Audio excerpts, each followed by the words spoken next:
ఆడవాళ్లలో చాలా మంది ఈ వైట్ డిశ్చార్జ్ సమస్యతో చాలా సఫర్ అవుతూ ఉంటారు. పోనీలే ఏమీ కాదు అని కొంతమంది నెగ్లెక్ట్ కూడా చేస్తూ ఉంటారు. దానివల్ల చాలా ప్రాబ్లమ్స్ వస్తాయి. అయితే సింపుల్ గా ఈ టిప్ గనక పాటించినట్లయితే వైట్ డిశ్చార్జ్ సమస్యని పూర్తిగా నివారించుకోవచ్చు. చాలా సింపుల్ అండి. మనం బియ్యం కడిగిన వాటర్ని అయితే పారబోస్తూ ఉంటాం కదా, ఒక 2 సార్లు కడిగిన నీళ్లు పారబోసుకోవచ్చు. మరోసారి మళ్ళీ నీళ్లు పోసి కడిగిన వాటర్ను పారబోయకుండా గ్లాస్ లో స్ట్రెయిన్ చేసుకుని ఆ నీళ్లను 15 రోజులు కంటిన్యూగా కనుక తాగినట్లయితే వైట్ డిశ్చార్జ్ సమస్య ఈజీగా తగ్గిపోతుందండి. పిల్లల దగ్గర నుంచి పెద్దవాళ్ళ వరకు ఎవరికైనా చాలా యూస్ఫుల్ గా పనిచేస్తుంది. ఒకవేళ ఆ వాటర్ అలాగే తాగడం నచ్చకపోతే టీ కానీ లేదంటే షుగర్ కానీ యాడ్ చేసుకుని ఆ వాటర్ అయితే తాగొచ్చు. ఈజీగా వైట్ డిశ్చార్జ్ సమస్య అనేది తగ్గిపోతుంది. మీరు తప్పకుండా ట్రై చేసి చూడండి, ఎంత బాగా యూస్ఫుల్ అవుతుందో. నచ్చితే లైక్ చేయండి. గోరింటాకు చూడండి ఎంత ఎర్రగా పండిందో కదా. నేనైతే ఈ గోరింటాకులో ఏం వేసాను అనేది ఈ వీడియోలో మీకు చెప్తున్నానండి. గోరింటాకునైతే తీసుకొచ్చాను అనమాట. ఈ ఆకు చాలా ముదురుగా ఉంది. గోరింటాకు చాలా ముదురుగా ఉంది. ఇంకా దానికి తోడు నేను మర్చిపోయి ఫ్రిడ్జ్ లో పెట్టేశాను అనమాట. ఇది ఎర్రగా పండుతుందో లేదో అని చెప్పేసి మా అమ్మకు ఫోన్ చేస్తే ఏం పర్వాలేదు, చెప్పిన విధంగా చేసినట్లయితే ఎర్రగా పండుతుంది అని చెప్పింది. అవునా, ఇంత ఈజీగా అనుకున్నాను. ఏనండి, మనం తాంబూలంలో పసుపు, కుంకుమ, తమలపాకుతో పాటు పోక కూడా ఇస్తాం కదా. పోకను దంచేసి ఇలా పొడిలా చేసుకుని నీళ్ళల్లో 2-3 గంటలు నానబెట్టాలి. తర్వాత ఆ గోరింటాకులో కొద్దిగా చింతపండు, అలాగే మనం దంచి నానబెట్టిన అలాగే ఆ వాటర్ ని కూడా గోరింటాకులో వేసేసి మిక్సీ పట్టేసుకోవాలి. అన్నగా మంచి పేస్ట్ అయితే అయ్యింది. జస్ట్ ఇలా నేను పేస్ట్ ముట్టుకుంటే చాలు చేతులకు అంతా కూడా ఎర్రగా పండిపోయింది అనమాట. అంత బాగా ఈ టిప్ అయితే పనిచేస్తుంది. ఆకు ముదురుగా ఉన్నా సరే 2-3 రోజులు ఫ్రిడ్జ్ లో మనం స్టోర్ చేసుకున్నా సరేనండి. పోకను అలాగే చింతపండును వేయడం వల్ల గోరింటాకు అనేది చాలా ఎర్రగా పండుతుంది. నాకైతే చాలా యూస్ఫుల్ అనిపించింది. నేను కాళ్ళకి అలాగే చేతులకి పెట్టేశాను. 1.5 అవర్ అలా ఉంచేసుకొని తర్వాత వాష్ చేసేసాను. ఎంత రెడ్గా పండిందో అసలు, కాళ్ళకైనా చేతులకైనా చాలా బాగా పండిందండి. గోరింటాకులో మీరేం వేస్తారో కామెంట్ సెక్షన్ లో తెలియజేయండి. వీడియో నచ్చితే లైక్ చేయండి. అలా దేవుడికి దీపం పెట్టడం కోసం మనం వత్తులు అయితే ఉపయోగిస్తాం కదా. చాలా మంది కూడా షాప్ నుంచి అయితే ఈ వత్తులను తెస్తూ ఉంటారు. అలా కాకుండా ఈ టిప్ ను గనక మీరు పాటించినట్లయితే ఈజీగా వత్తులను క్షణాల్లో ప్రిపేర్ చేసుకోవచ్చు. కోసం ముందుగా దూదిలో ఉన్నటువంటి గింజలన్నీ కూడా తీసేసుకొని దూదినంతా కూడా ఈ విధంగా వీడియోలో చూపిస్తున్నట్లుగా విడివిడిగా లూజుగా చేయాలి. దేవుడి రూమ్ లో మనం విభూతిని ఉపయోగిస్తాం కదా, ఆ విభూతిని వేళ్లకు రాసుకుంటూ ఇలా దూదినంతా కూడా సన్నగా తీసుకుంటూ 2 వేళ్లతో వీడియోలో నేను ఏ విధంగా అయితే ఇలా తాలుస్తున్నానో ఆ విధంగా తాల్చుకున్నట్లయితే అనేది గట్టిగా ఉంటుందన్నమాట. మరి విభూతిని పెడుతున్నాం కాబట్టి చక్కగా వెలుగుతుంది. వత్తి కూడా స్ట్రాంగ్ గా ఉంటుంది. మనం కొద్ది మొత్తంలో వత్తినంతా చేసుకున్న తర్వాత ఉపయోగించే ఎగ్జామ్ ప్యాడ్స్ ఉంటాయి కదా, అలాంటిది ఒక ప్యాడ్ తీసుకొని వత్తిని ఎక్కడి నుంచి అయితే స్టార్ట్ చేసామో అలా 3 వరుసలు తిప్పిన తర్వాత అక్కడికే ఎండ్ చేసి సీజర్స్ తో కట్ చేయాలి. తర్వాత చేతి 4 వేళ్లు ఎంత పొడుగు ఉంటాయో ఇలా అడ్డంలో పొడుగుగా వత్తిని పెట్టుకొని సైజు వరకు కట్ చేసుకున్నట్లయితే అన్ని వత్తులు కూడా ఈక్వల్ సైజులో ఉంటాయన్నమాట. ఇలా కట్ చేసి పెట్టిన అన్ని వత్తులను ఒకేసారి కొద్దిగా విభూతి అరచేతికి రాసుకొని ఈ విధంగా తాలుస్తూ డబ్బాలో వేసుకున్నట్లయితే ఒకేసారి ఈ విధంగా చాలా ఎక్కువ మొత్తంలో వత్తులను చేసుకోవచ్చు. షాప్ లో కొనకుండా ఈ విధంగా ఎక్కువ మొత్తంలో ఇంట్లోనే వత్తులను ప్రిపేర్ చేసుకోండి. ఒక్కోసారి ఇల్లంతా కూడా బాగా బ్యాడ్ స్మెల్ వచ్చినట్టుగా అనిపిస్తుంది కదా, మరి అలాంటి సమయంలో ఈ టిప్ ను మీరు పాటించండి. టిష్యూ పేపర్స్ ఉంటాయి, అలాగే స్ప్రే కూడా ఉంటుంది కాబట్టి ఈ టిష్యూ పేపర్ పైన స్ప్రేను చక్కగా ఈ విధంగా 2 వైపులా కూడా స్ప్రే చేసుకోవాలన్నమాట. తర్వాత ఈ టిష్యూ పేపర్ ను మనం సీజర్స్ తో చక్కగా చిన్న చిన్న పీసెస్ గా కట్ చేసుకోవాలి. ముఖ్యంగా స్ప్రే చేసినటువంటి టిష్యూ పేపర్స్ ని మనం బట్టల షెల్ఫ్ లో కనుక పెట్టినట్లయితే షెల్ఫ్ లో బట్టలు ముక్క వాసన రాకుండా మంచి వాసన అయితే వస్తూ ఉంటాయి అనమాట. ఇలా స్ప్రే చేసిన టిష్యూస్ ని మనం కబోర్డ్స్ లో, బీరువాలో కూడా పెట్టుకున్నట్లయితే బట్టలు మంచి వాసన వస్తాయి. ఎప్పుడు డోర్స్ క్లోజ్ చేసి ఉంచుతాం కాబట్టి ఇలా చేయడం వల్ల బట్టలు ఎప్పుడు మంచి వాసన అయితే వస్తూ ఉంటుంది అనమాట. స్ప్రే చేసినటువంటి టిష్యూ పేపర్స్ ని మనం కిచెన్ లో, కబోర్డ్స్ లో గానీ ఇలా షెల్ఫ్లలో గానీ పేపర్స్ ని ఉండల్లాగా ఇలా నలిపేసి షెల్ఫ్ లో అక్కడక్కడ వేసినట్లయితే కూడా స్మెల్ కి బొద్దింకలు రాకుండా కిచెన్ ఎప్పుడు కూడా నీట్ గా ఉండేలా చేస్తుంది. ఈ టిష్యూస్ ని సోఫాల మధ్యలో కూడా పెట్టినట్లయితే ఎవరైనా వచ్చినప్పుడు మంచి స్మెల్ వస్తుంది. విండోస్ దగ్గర గానీ ఎక్కువగా కూర్చునే ప్లేస్లు ఏవైతే ఉంటాయో అక్కడ ఇలా టిష్యూను పెట్టినట్లయితే కనుక సువాసన భరితమైనటువంటి వాసన వస్తుందన్నమాట. ఇంట్లో ఉపయోగించే ప్రతి ఐటమ్ ప్రతిరోజు మనకి ఇంపార్టెంట్. మిక్సీ గురించి చెప్పాల్సిన పనే లేదు. మిక్సీ లేకపోతే కిచెన్ లో మనకి ఏ పని గడవదు కదండి. మరి అలాంటి మిక్సీని మనం జాగ్రత్తగా ఎక్కువ రోజులు వచ్చేలా చేసుకోవాలంటే ఈ టిప్స్ ని మీరు పాటించినట్లయితే మిక్సీ ఎప్పుడు రిపేర్ రాదండి.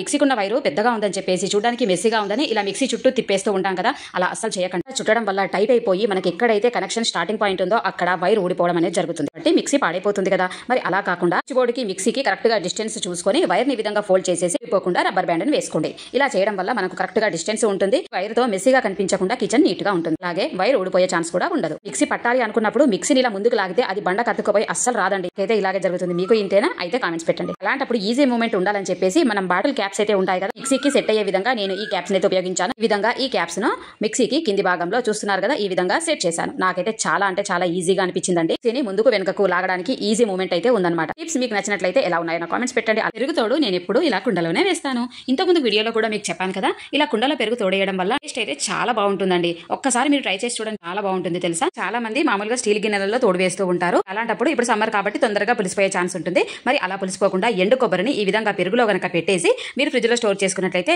పెరుగు తీయగా ఉంటుంది, టేస్ట్ అస్సలు మారకుండా ఉంటుందన్నమాట. నేనైతే కుండలోనే వేస్తాను కాబట్టి ఇలా కుండలో ఎండు కొబ్బరిని వేసి చూపిస్తున్నాను. మీరు ఏ విధంగా చేస్తారో నా కామెంట్ సెక్షన్ లో తెలియజేయండి. వీడియో నచ్చితే లైక్ చేయండి. డీప్ ఫ్రైస్ అయితే చేస్తూ ఉంటాం. పాపడాలు గానీ, పూర్ణం బూరలు గానీ, బజ్జీలు, పకోడీ, ఇలా చాలా ఐటమ్స్ అయితే డీప్ ఫ్రై చేసినప్పుడు గిన్నెలో ఆయిల్ అడుగు భాగాన చూడండి ఎలా నల్లగా పేరుకొని పోయిందో. ఈ ఆయిల్ ను జనరల్ గా స్ట్రైనర్ తో వడబోసినా కూడా వేస్ట్ చేయండి. స్ట్రైనర్ తో పాటుగా ఆ నల్లటి మధ్య అంతా కూడా కిందికి వచ్చేస్తుంది అనమాట. సో అలా కాకుండా ఇంట్లో పూజకు ఉపయోగించే దూది కానీ లేదంటే ఫస్ట్ ఎయిడ్ కి ఉపయోగించే దూది కానీ వాడచ్చు. నేను ఫస్ట్ ఎయిడ్ దూదిని అయితే వాడుతున్నాను. ఆల్రెడీ చక్కగా స్ప్రెడ్ అయ్యి 2 లేయర్స్ తో ఉంటుంది అనమాట. ఒక లేయర్ దూదిని మాత్రమే తీసుకొని ఇలా స్ప్రెడ్ చేసుకొని టీ జాలిలో ఈ విధంగా వీడియోలో చూపిస్తున్నట్లుగా పెట్టాలన్నమాట. ఇలా పెట్టేసి మనము ఆయిల్ వడపోసుకున్నట్లయితే గనక ఎంత సన్నగా ఉన్నటువంటి ఈ వేస్టేజ్ అంతా కూడా ఈ దూది దగ్గరే ఆగిపోతుంది అనమాట. కిందికంతా కూడా ఫ్రెష్ ఆయిల్ అయితే వస్తుంది. మీరు డైరెక్ట్ గా ఇలా చూస్తున్నారు కదా, ఆయిల్ లో ఎలాంటి డస్ట్ అనేది లేకుండా కూడా నీట్ గా ఆయిల్ అయితే వచ్చేసింది. ఈ దూది ఆయిల్ వేస్టేజ్ అంతా కూడా ఎలా ఆపేసిందో చాలా యూస్ఫుల్ గా పనిచేస్తుంది. మీరు ఇలా డీప్ ఫ్రై చేసిన ఆయిల్ అంతా కూడా ఇలా పాడైందని పడేసే బదులు ఇలా మీరు స్ట్రెయిన్ చేసి ఆయిల్ ను ఉపయోగించుకోవచ్చు. మరి ఈ రోజు నేను ఇంటి ముందు వేసినటువంటి ఈ ముగ్గును చూస్తే మీరైతే చాలా బాగుంది అని కామెంట్స్ పెడతారండి. అంత బాగుంది తెలుసా. మరి ఇంత మంచిగా చక్కటి ముగ్గునైతే ఈ రోజు ఇంటి ముందు పెట్టానన్నమాట. సో ప్రతిరోజు కూడా నేను ఇలా మంచి మంచి బ్యూటిఫుల్ డిజైన్స్ అయితే పెడుతూ ఉంటాను. నాకు ఇది చాలా ఇష్టం అనమాట. ఇంతకు ముందుకు వీడియోస్లో కూడా నేను ఎప్పుడు ఇదే మాట చెప్తూ ఉంటాను కదా ఫ్రెండ్స్. మరి సమ్మర్ అయితే వచ్చింది ఫ్రెండ్స్, ప్లీజ్ తప్పకుండా ఇంట్లో ఆడపిల్లలకు ముగ్గులు మాత్రం నేర్పించండి ఫ్రెండ్స్. ఎందుకంటే మన సాంప్రదాయాలలో మనం పాటిస్తున్నటువంటి పద్ధతులలో ముగ్గు అనేది కూడా నెంబర్ 1 అనే చెప్పాలి. ఎందుకంటే ఇంటి ముందు ముగ్గు ఎంత మంచి లక్ష్మీ కళతో ఉంటుందో మరి మన ఇంట్లోకి కూడా లక్ష్మీదేవి అలా వచ్చేస్తుందన్నమాట. అందుకోసమే ఈ ఇంటి ముందు పెద్ద పెద్ద ముగ్గులు కాకపోయినా చిన్నవైనా సరే అందంగా కనిపించే ముగ్గులు పెట్టుకుంటే చాలా అంటే చాలా బ్యూటిఫుల్ గా కనిపిస్తుంది మన ఇల్లు కూడా. మీరు తప్పకుండా ఈ ముగ్గును ట్రై చేయండి, ఇంటి ముందు వేయండి. మరి ముగ్గు ఎలా అనిపించిందో కూడా నా కామెంట్ సెక్షన్లో చెప్పండి. ఇంట్లో ఇలాంటి విరిగిపోయిన బకెట్లు కానీ లేదంటే పగిలినవి అంటే క్రాక్ వచ్చిన బకెట్లు కానీ ఉంటాయి కదండి. మరి వాటిని మనం అవసరం లేదని పడేసే బదులు ఇలా చక్కగా ఉపయోగించుకోండి. అలాంటిదే ఒక బకెట్ విరిగిపోయింది ఇంట్లో ఉందన్నమాట. అయితే బానే ఉంది కదా కింది వైపు అని చెప్పేసి పైన విరిగిన పార్ట్ అంతా కూడా మెజర్ ప్రకారంగా రౌండ్ గా వచ్చేలాగా ఇలా సీజర్స్ తో అయితే కట్ చేశాను. చూడడానికి మంచిగా తొట్టిలాగా కనిపిస్తుంది కదా. అవునండి, దీన్ని మరి నేను తొట్టి కిందనే ఇలా మట్టి పోసేసి మొక్క పెట్టి ఉపయోగించుకున్నాను అనమాట. మన ఇంట్లో ఉన్నటువంటి ఇలాంటి పాత బకెట్లు గానీ విరిగిన బకెట్లు గానీ చక్కగా ఇలా మొక్కలు పెట్టుకోవడానికి ఉపయోగించుకుంటే మనకి ఇంటి ముందు చాలా అందంగా కనిపిస్తుంది. బకెట్స్ అనే కాకుండా ఏ ప్లాస్టిక్ ఐటమ్ అయినా సరేనండి, పలిగిందైతే దాన్ని మంచిగా డిజైన్ గా కట్ చేసి ఇలా మొక్కలు పెట్టుకుంటే ఇంటి ముందు చాలా అందంగా కనిపిస్తుంది. ఇదేంటి ఆలుగడ్డ పీల్ చేసింది చూపిస్తుంది ఏంటి అనుకుంటున్నారా? అవునండి, ఆలుగడ్డనైతే పీల్ చేశాను. తర్వాత ఈ పొట్టు అయితే మనకు అవసరం లేదని జనరల్ గా పడేస్తూ ఉంటాం కదా, నేను కూడా అలాగే పడేద్దాం అనుకున్నాను. ఇప్పుడే మా బాబు అన్నాడు, అమ్మ ఆలుగడ్డ పీల్స్ అస్సలు పడేయద్దు, ఈ ఆలుగడ్డ పీల్స్ తో మంచి టిప్ అయితే ఉంది, నేను చూసాను వీడియోలో అని చెప్పాడు. ఏంటి అని అడిగితే వాడన్నాడు అనమాట, ఆలుగడ్డ పీల్స్ ను ఇలా మరకలైన అద్దం పైన మనము ఈ విధంగా రుద్దేసుకోవాలి. రుద్దినట్లయితే అద్దం మీద ఉన్నటువంటి మరకలన్నీ కూడా ఈజీగా పోతాయి మమ్మీ అనేసి అతను చెప్పాడు. సో నేను అదే విధంగా ట్రై చేద్దామనేసి ఆలు పీల్స్ తో ఇలా అద్దం పైన అంతా కూడా రుద్దేశాను అనమాట. మరకలు మాత్రం చాలా ఈజీగా పోయాయండి. నాకైతే యూస్ఫుల్ టిప్ అని అనిపించింది. సో మీరు తప్పకుండా ఒకసారి ఇలా ట్రై చేసి చూడండి. ఎంత మరకలున్న అద్దమైనా సరే ఇలా ఆలుగడ్డ పొట్టుతో రుద్దేసి మనం ఒక క్లాత్తో మళ్ళీ తుడిస్తే చాలండి, అద్దం తల మెరిసిపోతుంది. ఈ టిప్ నాకైతే చాలా యూస్ఫుల్ అనిపించింది. మీరు ట్రై చేసి ఎలా ఉందో కామెంట్స్ పెడుతూ వీడియోను లైక్ చేయండి. అలాగే మీ ఫ్రెండ్స్ అండ్ ఫ్యామిలీ మెంబర్స్ కి వీడియోస్ ను షేర్ చేస్తూ ఛానల్ ని తప్పకుండా సబ్స్క్రైబ్ చేసుకోండి. ఈ ఆలుగడ్డ పీల్స్ తో మంచి టిప్ అయితే ఉంది, నేను చూసాను వీడియోలో అని చెప్పాడు. ఏంటి అని అడిగితే వాడన్నాడు అనమాట, ఆలుగడ్డ పీల్స్ ను ఇలా మరకలైన అద్దం పైన మనము ఈ విధంగా రుద్దేసుకోవాలి. రుద్దినట్లయితే అద్దం మీద ఉన్నటువంటి మరకలన్నీ కూడా ఈజీగా పోతాయి మమ్మీ అనేసి అతను చెప్పాడు. సో నేను అదే విధంగా ట్రై చేద్దామనేసి ఆలు పీల్స్ తో ఇలా అద్దం పైన అంతా కూడా రుద్దేశాను అనమాట. మరకలు మాత్రం చాలా ఈజీగా పోయాయండి. నాకైతే యూస్ఫుల్ టిప్ అని అనిపించింది.